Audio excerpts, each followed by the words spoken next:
Changing the subject of a formula. Part A. Rearrange this formula to make Q the subject. W equals 7Q minus 100.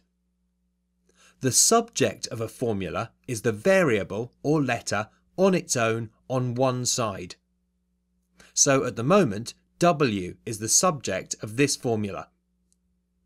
To change the subject, you have to rearrange the formula to get a different variable on its own on one side. It's a bit like solving an equation. Start by getting rid of the minus 100 by adding 100 to both sides.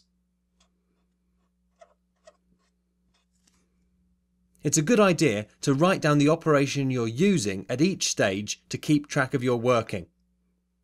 To keep the formula correct, you have to do the same thing to both sides at each step. So W plus 100 equals 7Q. 7Q means 7 times Q, so to get Q on its own you need to divide both sides by 7.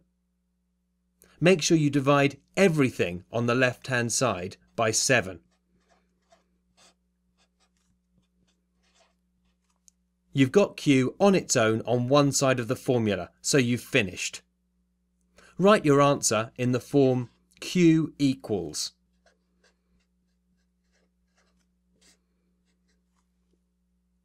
Part B.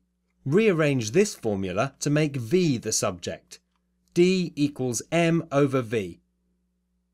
You want V on its own on one side. At the moment, V is on the bottom of the fraction, and that's tricky. It will be easier to work with if it's not, so start by multiplying both sides by V. On the left hand side you'll have dV, and on the right hand side you'll have just M. Now there are no fractions.